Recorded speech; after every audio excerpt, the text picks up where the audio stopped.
Hello, my name's Dunfield and I'm the pastor of the St. Andrew's Baptist Church here in St. Andrews, New Brunswick. I don't know if you've ever flown in a plane before that has flown quite low to the ground. A number of years ago, I was flying to Nova Scotia with a friend who was a pilot, and we flew down over the area around Fundy National Park.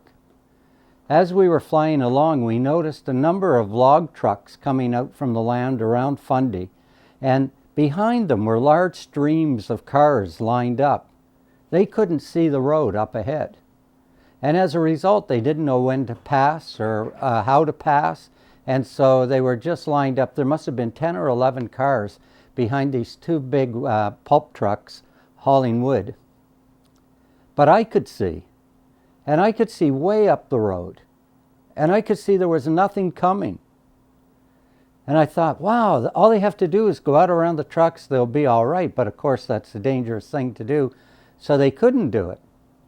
And one time, just as we were flying over, one of the cars decided to go around the second of the pulp trucks. So he started to go out, but I could see at that point there was a car coming. And I thought, man, don't do it, don't do it. And fortunately, he saw him and he pulled back in and stayed behind it.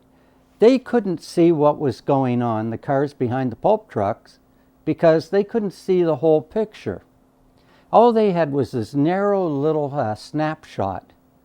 But I, up in the airplane, looking down, could see the road in many directions.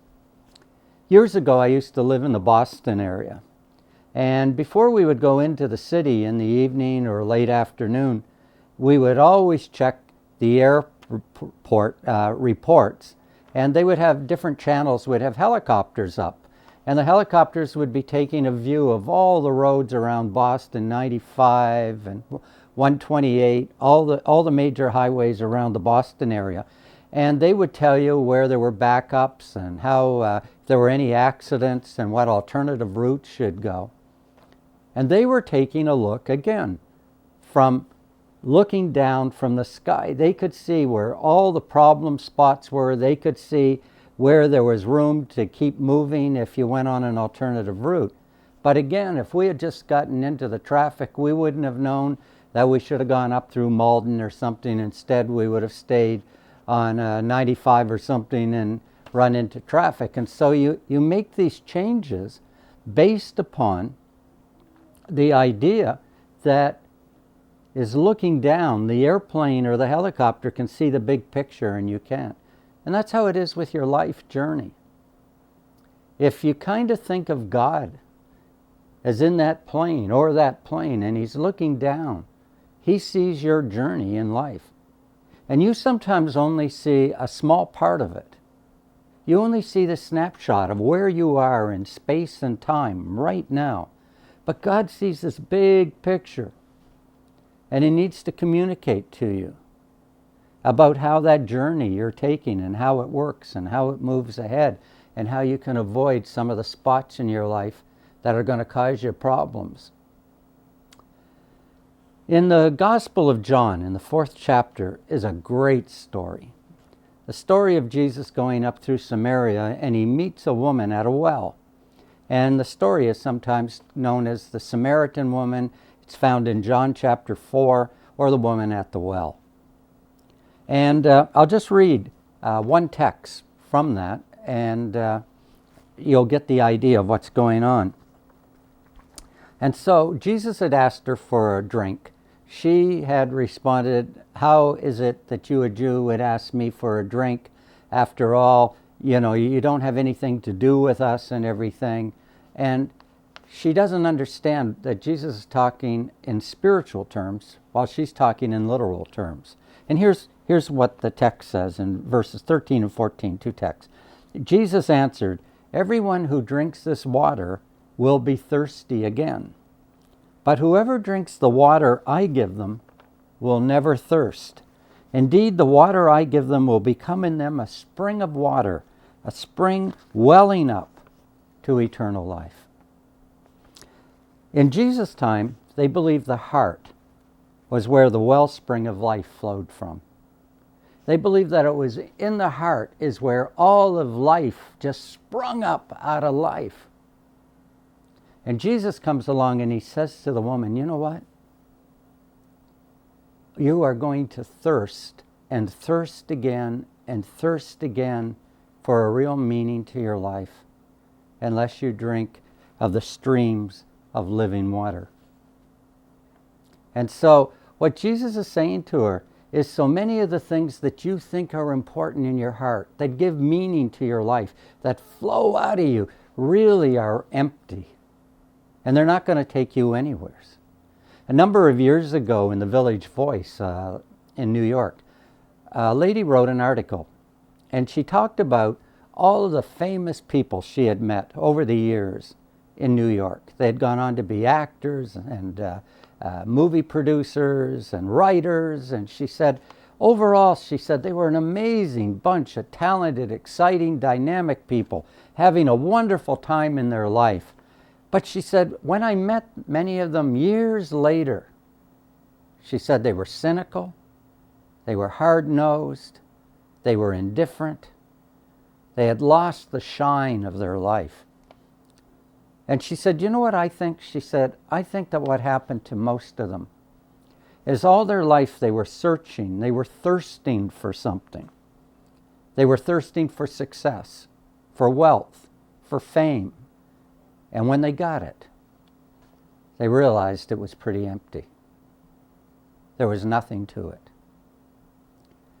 You know, a lot of people in life are the same way. Us ordinary, everyday people. We have thought that if we get only more money, more success, more wealth, that things will go better for us. That surely then we would be happy. And oftentimes we find out that people are nowhere near as happy as they thought they were going to be.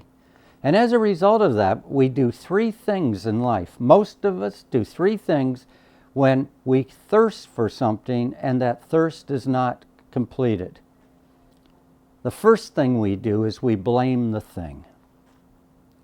We'll say, well, if I only had a better car, if I only had a better husband, if I only had a better wife, if I only had better things in my life. And they blame the things. They think that that's what brings them unhappiness, that they don't have what, and if they could just grasp a hold of the thing that would make them really, really happy, they would be okay. But the reality is, they continue to thirst. The second thing that people do is they blame themselves. They begin to look at themselves and say, you know what, I made the wrong choice. I should have done this. If I had been smart, I wouldn't have married this person. I shouldn't have taken that job. I shouldn't have moved to this town. I shouldn't have rethought all these things. And they begin to blame themselves because they don't have an answer to the thirst that is within them. We see it all the time. I talk to people all the time, and they're always blaming either the thing or themselves. And then you have kind of a third group, a kind of a mystical group that blame the universe. They just go, well, it was the way I was brought up. It's just the stars are aligned against me. Life, just never gave me a break. I never got ahead. I should have done this, and I didn't, but what could I have done? I am who I am. It is what it is. And that's how we begin to deal with the fact that in life, we don't always get the quench to what's in our heart, in the thirst that's within our heart. And Jesus says, if you drink of me, I'm a spring of living water, and I will swell up inside of you and give you eternal life. When Jesus talks about eternal life, we sometimes think about longevity. But what he's talking about is a quality of life, that roadmap that he sees from the air. He sees your life laid down, and Jesus said, if you trust in me. In the Middle East, a lot of places dug cisterns, and they would dry up. But to get a well, a spring, fresh spring water, springing up from deep down inside, was an amazing thing. Deep, deep, cold water. A number of years ago, I used to live down in Kings County, and up the road from me was a guy who had lumber trucks. And one of the things that happened, he used to have all his own gasoline, and one of his tanks leaked and leaked down into my well and ruined my well. So his insurance company came and had a 220-foot well dug into my property for my drinking water. I have never drank water like that in my life. I still, when I think of it, it was the most amazing, cold, fresh, delicious water you ever wanted to drink. I didn't want to drink anything else when I had that water. I mean, any other kind of drink just didn't quench my thirst. I had this living water that was springing up out of the well, and it was a delicious. And that's what Jesus is saying here, that each and every one of us strive for things in life, and we don't always get them. And a lot of those things end up that we continue to thirst. And that's what he says to the woman at the well. He says, you're going to keep coming back to this well over and over and over and over, but spiritually, I can give you living water. A water that changes that very heart, takes the pollution in your heart and washes it away.